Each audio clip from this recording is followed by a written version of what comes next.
আসসালামু আলাইকুম। সম্মানিত দর্শক, গত ভিডিওতে আমরা বলেছিলাম যে ইরানে যুক্তরাষ্ট্র এবং ইসরায়েল মিলে তারা যৌথ অভিযান বা স্থল অভিযান পরিচালনা করবে। সেই স্থল অভিযান পরিচালনার জন্য তারা ইরানের পার্শ্ববর্তী দেশ সিরিয়া বা ইরাক থেকে যে কুর্দি সশস্ত্র সংগঠন রয়েছে সেই কুর্দি সশস্ত্র সংগঠনকে ব্যবহার করবে। আমাদের সেই বিশ্লেষণটি মনে হচ্ছে যে সঠিক হচ্ছে, কেননা গতকালকে রাতে যে ইরানের ভিতরে যে কুর্দি যে সশস্ত্র সংগঠন রয়েছে সেই কুর্দি সশস্ত্র বাহিনী বা সংগঠন তারা ঢুকে পড়েছে, তারা ইরানের ভিতরে স্থল অভিযান পরিচালনা করতেছে। এই ক্ষেত্রে মার্কিন হেলিকপ্টার বা মার্কিন যে যুদ্ধবিমান এবং ইসরায়েলি যুদ্ধবিমান এগুলা এই যে কুর্দি সশস্ত্র সংগঠনগুলোকে কাপসার দিচ্ছে, এই বিষয়গুলো নিয়ে আমরা আলোচনা করব। এবং গতকালকে একটা হামলায় মার্কিন যুক্তরাষ্ট্রের যে সমস্ত এয়ার ডিফেন্স সিস্টেমগুলো মধ্যপ্রাচ্যে ছিল, সেখানে অনেকগুলো এয়ার ডিফেন্স সিস্টেম, অন্তত 5টি এয়ার ডিফেন্স সিস্টেম গতকালকে ইরান ধ্বংস করতে সক্ষম হয়েছে। এই সমস্ত বিষয়গুলো আমরা আলোচনা করবো। আশা করি আপনারা সম্পূর্ণ ভিডিওটি দেখবেন এবং আপনাদের মূল্যবান মতামত কমেন্ট বক্সে লিখে জানাবেন। চলুন শুরু করা যাক। দর্শক, আপনারা জানেন যে এই যে ইসরায়েল এবং ইরান এবং যুক্তরাষ্ট্র এই ত্রিমুখী যে যুদ্ধ, এই যুদ্ধে ইরান শুধুমাত্র একা মধ্যপ্রাচ্যে, এই বিষয়ে আমরা অনেকবার বলেছি।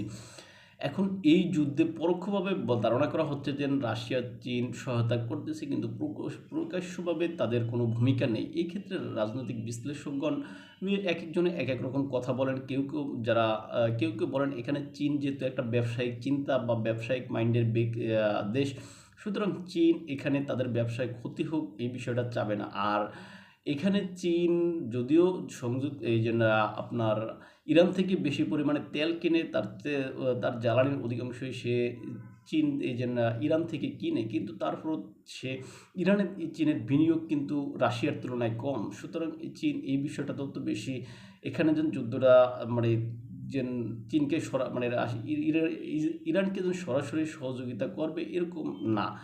আর চীন এখনও ওইরকমভাবে কোনো দেশের যুদ্ধে সরাসরি কোনো পক্ষকে সমর্থন করে না। চীনের যে স্ট্র্যাটেজি সেটাতে নেই। আর অন্যদিকে রাশিয়া তো একদিকে তারা ইউক্রেনের চোরাবালিতে আটকে আছে, সেটা আমরা অনেকবারই বলেছি। এখন সেই রাশিয়ার যদিও অনেক বড় ধরনের বিনিয়োগ রয়েছে ইরানের, তারপর রাশিয়া এখানে ঝুঁকি নিতে চাচ্ছে না। রাশিয়া যে ঝুঁকি নিতে চাচ্ছে না, এই জন্য যদি বর্তমান সরকার যারা রয়েছে, এই সরকার বা এই রেজিম যদি কলাপস করে, সেই ক্ষেত্রে রাশিয়ার যে বিনিয়োগ রয়েছে ইরানে, সেই বিনিয়োগ পরবর্তী সরকার এসে, অর্থাৎ এই সরকার যদি চলে যায় বা এই সরকার যদি না টিকে, পরবর্তী অন্য কোনো সরকার তো অবশ্যই আসবে, সেই সরকারের সাথে তখন রাশিয়ার নেগোসিয়েশন করতে পারবে না। এই জন্য রাশিয়া এখানে বড় ধরনের কোনো অ্যাকশনে যায় না। কিন্তু রাশিয়া পরোক্ষভাবে এই সরকার টিকিয়ে রাখার জন্য চেষ্টা করতেছে, কিন্তু সেটা তার এখানে যুদ্ধে না জড়িয়ে আর কি। আর আরেকটা বিষয়, রাশিয়া এই মুহূর্তে পশ্চিমাদের সাথে কোনো বড় ধরনের একটা সংঘাতে যেতে চায় না, তার বা যাওয়ার মতো তার হয়তো বা সেই সমর্থন নাই, এটা বলা যায়, হইতে পারে, এরকম হতে পারে আর কি। এই জন্য রাশিয়া এখানে পরোক্ষভাবে কাজ করতেছে। এখন যেটাই হোক না কেন, গত 28শে ফেব্রুয়ারি হামলার পর যখন ইরানের সর্বোচ্চ ধর্মীয় নেতার লাশ বের করা হয়, তখন ইরানের রাশিয়ার পররাষ্ট্রমন্ত্রী সের্গেই ল্যাভরভকে ফোন করেছিলেন। ফোন করে তিনি সহায়তা চেয়েছিলেন, কিন্তু সের্গেই ল্যাভরভ শুধুমাত্র সমবেদনা ছাড়া রাশিয়ার পক্ষ থেকে আর কিছুই জানানো হয়নি। এখন এই হামলায় মধ্যপ্রাচ্যে যে পাল্টা হামলা চলমান, সেই পাল্টা হামলা আমরা দেখলাম যে উভয় পক্ষই কেউ কাউকে ছাড় দিচ্ছে না। তবে এখানে মধ্যপ্রাচ্যে ইরান যতটা হামলা করতেছে, ইরান হামলা করে যতটা সম্ভব মধ্যপ্রাচ্যে ক্ষয়ক্ষতি করতে চেষ্টা করতেছে। প্রাথমিক পর্যায়ে অর্থাৎ যুদ্ধের 1-2 দিন পর্যন্ত ইরান শুধুমাত্র মধ্যপ্রাচ্যে যুক্তরাষ্ট্রের যে সমস্ত ঘাঁটি আছে, ওই সমস্ত ঘাঁটি বা লক্ষ্যবস্তুতে আঘাত হানতে চেষ্টা করছে। কিন্তু ক্রমান্বয়ে যখন দিন যত গড়াচ্ছে, তখন তত সামনে ইরান তখন করতেছে কি, যুক্তরাষ্ট্রের ওই যে স্বার্থ সংশ্লিষ্ট যে বিষয় বা আপনার যেটা বলে দেন তাদের যেই যুক্তরাষ্ট্রের যেই ওই যে ঘাঁটি, সেই ঘাঁটি ব্যতীত ওই সমস্ত দেশের অর্থাৎ আরব দেশগুলোর বিভিন্ন গুরুত্বপূর্ণ স্থাপনায় হামলা করতেছে। এক্ষেত্রে হোটেল মোটেল থেকে অত্যাধুনিক হোটেল মোটেল থেকে শুরু করে সাধারণ জায়গা পর্যন্ত এরকমও বলা হচ্ছে। এখন যুক্তরাষ্ট্র এবং ইসরায়েল যে হামলা করতেছে, সেই হামলায়ও তারাও বাদ বিচার করতেছে না। আপনারা দেখছেন যে প্রাথমিক পর্যায়ে এক স্কুলে হামলা করেছে, স্কুলে হামলায় সেখানে প্রায় অনেক লোক মারা গেছে। তারপর সেখানে সাধারণ মানুষের আবাসিক স্থাপনা, সেখানে হামলা করে। ইসরায়েল এবং যুক্তরাষ্ট্রের যে হামলা ইরানের ভিতরে বা তেহরানি করতেছে, সেই হামলাতে সেখানে তারা কিছু বাদ রাখতেছে না। তবে ইরানের হামলায় যত টাকা ক্ষয়ক্ষতি হচ্ছে মধ্যপ্রাচ্যের দেশগুলোতে বা যুক্তরাষ্ট্রের স্বার্থ সংশ্লিষ্ট বিষয়ে ইসরায়েল এবং যুক্তরাষ্ট্রের হামলায় তার থেকে বেশি তেহরানের ক্ষতি হচ্ছে। কেননা ইরান এবং যুক্তরাষ্ট্র যেই ইসরায়েল এবং যুক্তরাষ্ট্র যেই অত্যাধুনিক অস্ত্র ব্যবহার করে, অত্যাধুনিক বোমারু বিমান ব্যবহার করে এবং অত্যাধুনিক যে বোমা ব্যবহার করে, তাতে ক্ষতির পরিমাণ বেশি হয় বলে সামরিক বিশ্লেষকগণ বর্ণনা করেন। তবে ইরান এখানে সবচেয়ে মধ্যপ্রাচ্যে যুক্তরাষ্ট্রকে কানা করে দিতে সক্ষম হচ্ছে ক্রমান্বয়ে। কেননা আপনারা জানেন যে মধ্যপ্রাচ্যে যুক্তরাষ্ট্রের চোখ এবং নাক কান এটা হচ্ছে সবচেয়ে যুক্তরাষ্ট্রের যে এই যে এয়ার ডিফেন্স সিস্টেমগুলো, সেই এয়ার ডিফেন্স সিস্টেমগুলো ক্রমান্বয়ে ইরান ধ্বংস করে দেওয়ার প্ল্যান নিয়েছে। এই অংশ হিসেবে ইরান গতকালকে অর্থাৎ 4 তারিখে ইরান যেই পরিমাণ এয়ার ডিফেন্স সিস্টেম মধ্যপ্রাচ্যের দেশগুলোর ধ্বংস করছে সেটা কিন্তু অবর্ণনীয়। কেননা আপনারা জানেন যে কাতারের ভিতরে যুক্তরাষ্ট্রের যে অত্যাধুনিক এয়ার ডিফেন্স সিস্টেম রয়েছে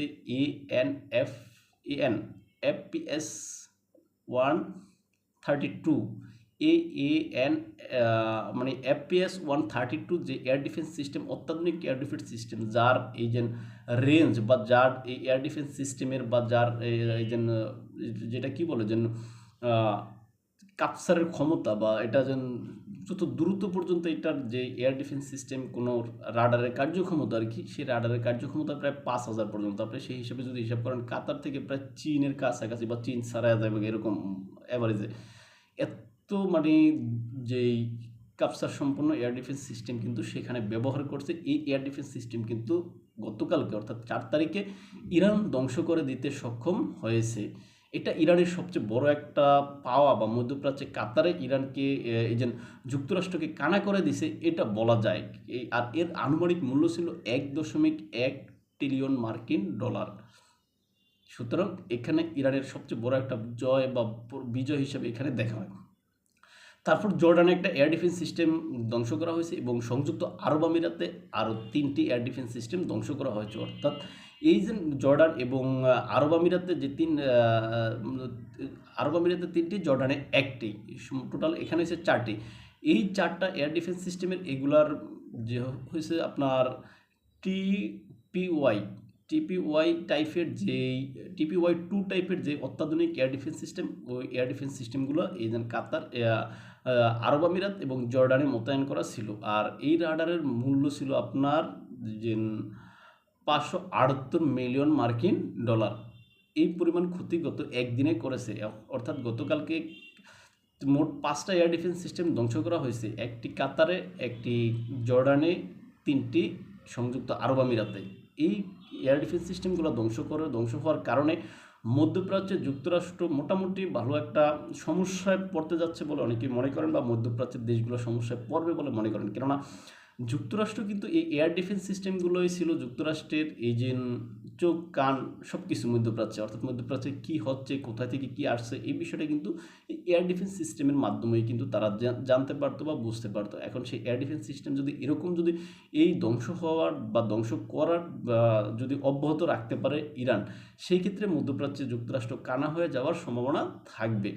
তবে মধ্যপ্রাচ্যে এই যে যদিও এখানে কানা হয়ে যাবে, তারপরেও তাদের ওই যে আরব সাগর বলেন বা অন্যান্য দূরবর্তী তাদের যে এয়ার ডিফেন্স সিস্টেমগুলো থাকে সেইগুলো দিয়েও কিন্তু এই জন্য অনেকটা কাজ করতে পারে। যার একটা নমুনা আমরা কিন্তু গতকালকে দেখেছি যে ইরান থেকে একটি মিসাইল আপনার তুরস্কের দিকে যাচ্ছিল, তুরস্কের আকাশসীমায় যাওয়ার পরে ওই যে ভূমধ্য সাগর থেকে একটি মিসাইল এসে মানে মানে মিসাইল ধ্বংসকারী যেই এয়ার ডিফেন্স সিস্টেম রয়েছে, সেই এয়ার ডিফেন্স সিস্টেম থেকে ওই পাল্টা মিসাইল বা পাল্টা যেই আপনার সেই সেন্সর সিস্টেম এসে এটাকে ধ্বংস করে দিয়েছে। এখন এই যে এয়ার ডিফেন্স সিস্টেম এসে ধ্বংস করে দিয়েছে, এখন এই যে এটা কিন্তু ভূমধ্য সাগর থেকে কিন্তু কাপসার করা হয়েছে। অর্থাৎ নেটোর যেই আপনার মিসাইল সিস্টেম রয়েছে বা নেটোর যে আকাশ প্রতিরক্ষা ব্যবস্থা রয়েছে, সেই আকাশ প্রতিরক্ষার ব্যবস্থার অধীনে এটা কিন্তু করা হয়েছে। অর্থাৎ গতকালকে কাতারের এখানে কিন্তু তুরস্কের দিকে কিন্তু ইরান মিসাইল নিক্ষেপ করেছিল বলে এরকম আন্তর্জাতিক মিডিয়ায় ওয়াশিংটন পোস্ট, তারপর আপনার সিএনএন, এই সমস্ত মিডিয়াগুলোতে দেওয়া হয়েছে। এখন সব মিলিয়ে যেটা হচ্ছে যে মধ্যপ্রাচ্যের যুদ্ধটা ক্রমান্বয়ে বড় দিকে যাচ্ছে। আর অন্যদিকে যে বিষয়টা দেখা যাচ্ছে যে গতকালকে রাতে অর্থাৎ এই যে গত 4 তারিখ দিবাগত রাতে যে বিষয়টা ঘটেছে যে তো ইরাক থেকে যে সমস্ত কুর্দি সশস্ত্র সংগঠনগুলো রয়েছে সেই কুর্দি সশস্ত্র সংগঠনগুলোর সাথে কিন্তু অনেক আগেই ডোনাল্ড ট্রাম্প কথা বলে রেখেছিলেন, আরও 2-3 দিন আগে। সেখানে তাদেরকে আরও 5-7 দিন আগে সম্ভবত সেখানে এই ব্যক্তিদের সাথে, এই সশস্ত্র সংগঠনের সর্বোচ্চ নেতাদের সাথে যুদ্ধ শুরু হওয়ার পর ডোনাল্ড ট্রাম্প কথা বলেছেন। কথা বলে সেখানে তাদের কাছে যথাযথ অস্ত্র সরবরাহ করেছেন বলে এরকম কথা রয়েছে। এখন সেই অস্ত্রশস্ত্র নিয়ে সেই সশস্ত্র সংগঠনগুলো, কুর্দি সশস্ত্র সংগঠনগুলো, তারা কিন্তু ইরানের ভিতরে ঢুকে পড়েছে এরকম কথা বলা হচ্ছে। এখন ইরানের ভিতরে ঢোকার পরে তারা এখানে বড় ধরনের কোনো অ্যাকশন পরিচালনা করবে। ইরানও এখানে বসে থাকে না। ইরান কিন্তু কুর্দি যে সশস্ত্র যে অঞ্চলগুলো রয়েছে, ইরাক বলেন বা সিরিয়া বলেন বা এই সমস্ত এই সশস্ত্র সংগঠনগুলো যেখানে রয়েছে আর কি, আবার বিশেষ করে তুরস্কের ভিতরেও কিন্তু কুর্দিদের বড় একটা অবস্থান রয়েছে সীমান্ত কাছাকাছি। এখন এই সমস্ত বিষয়গুলো মিলিয়ে এখন সেখানে দেখা যাচ্ছে যে এই যুদ্ধ যুক্তরাষ্ট্র কৌশলে তাদের প্রক্সি বাহিনী এখানে অ্যাক্টিভ করে তারা এগাচ্ছে। অন্যদিকে ইরানও বসেনি। ইরান কিন্তু হিজবুল্লাহকে সক্রিয় করেছে। হিজবুল্লাহকে সক্রিয় করে সেখান থেকে হিজবুল্লাহও কিন্তু ইসরায়েলের দিকে কিন্তু হামলা করতেছে, এই বিষয়টা দেখা যাচ্ছে। আর ইসরায়েল কিন্তু হিজবুল্লাহ অর্থাৎ লেবাননেও কিন্তু হামলা পরিচালনা করেছে। লেবাননের রাজধানী বৈরুতে কিন্তু অলরেডি আপনার 10 থেকে 15 জন নাগরিক নিহত হওয়ার সংবাদ এসেছে। এই হচ্ছে যুদ্ধের বর্তমান অবস্থা। এখন এই যুদ্ধে আসলে ইরান কিন্তু একটা দীর্ঘমেয়াদী যুদ্ধ চাচ্ছে। ইরান এই যুদ্ধে ছাড় না দেওয়ার মনোভাবে আছে। আর রাশিয়া এবং চীন যে বিষয়টা তারা পরোক্ষভাবে হয়তো ধারণা করা হচ্ছে সহযোগিতা করতেছে, কিন্তু বিশ্বের মানুষের কাছে যে বিষয়টা প্রতীয়মান হচ্ছে সেটা হচ্ছে চীন রাশিয়ার বন্ধু হয়ে আসলে কারো কোনো লাভ নেই। কেননা চীন রাশিয়া তাদের বন্ধুকে প্রকৃত সময়ে এসে সহায়তা করে না।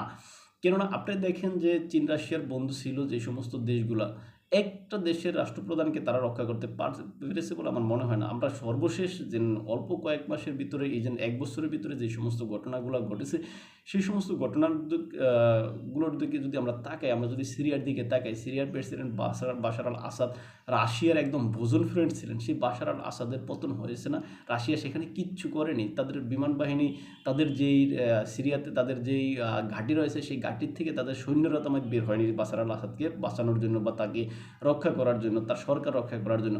তারপর আমরা দেখি নিকোলাস মাদুরোর কথা, ভেনেজুয়েলার প্রেসিডেন্ট যখন নিকোলাস মাদুরোকে তার বেডরুম থেকে তার স্ত্রী সহ তাকে ধরে নিয়ে যাওয়া হচ্ছিল, তখন চীন এবং রাশিয়া কিন্তু টুটা শব্দ তামাইত করেনি। তারা গতানুগতিকভাবে যে নিন্দা প্রস্তাব, সেই নিন্দা প্রস্তাবের ভিতরে বসে রয়েছে। তারপর আপনি দেখেন এখন সর্বশেষ আমরা যদি দেখি, এই যে আয়াতুল্লাহ আলী খামেনি, ইরানের সর্বোচ্চ ধর্মীয় নেতা, ইরানের সর্বোচ্চ ধর্মীয় নেতাকে মারা হয়েছে, ধর্মীয় নেতাকে হত্যা করা হয়েছে, সেখানে চীন রাশিয়া তাদের কোনো প্রকাশ্য কোনো ভূমিকা নেই, তাদের কোনো প্রকাশ্য কোনো এই যে আপনার কোনো কার্যক্রম নাই যেখানে তারা ওই গতানুগতিকভাবে একটা কি নিন্দা প্রস্তাব দেয়। এই কারণে আমার কাছে মনে হয় বিশ্বের কোনো দেশ এখন যুক্তরাষ্ট্রের বাহিরে গিয়ে চীন রাশিয়ার বন্ধু হতে চাইবে এরকমটা আমার কাছে মনে হবে না। কেননা চীন রাশিয়া এই দেশগুলো আসলে প্রকৃত সময়ে এসে দাঁড়ায় না বন্ধুর পাশে, যার প্রমাণ বর্তমানে আমরা এই যে বাশার আল আসাদ, তারপর হচ্ছে গিয়া আপনার ভেনেজুয়েলার মাদুরো, তারপরে এই যে বর্তমানে ইরানের ক্ষেত্রে আমরা দেখতেছি। এখন এই ক্ষেত্রে মানুষের কিন্তু হয়তো চীন রাশিয়ার বন্ধু হওয়ার বিষয়ে অনেক ভেবেচিন্তে কিন্তু বন্ধুত্ব হতে হবে বলে আমার মনে হয়। তাই যেটা হোক না কেন আসলে এই যুদ্ধে ইরান সহজে হার মানবে বলে মনে হয় না। আর ইরানের সেই হার মানার মনোভাব বর্তমানে নেই, কেননা ইরানের এখন আর হারানোর মতো কিছু নেই, যেটা আমরা বরাবরই বলে আসছি।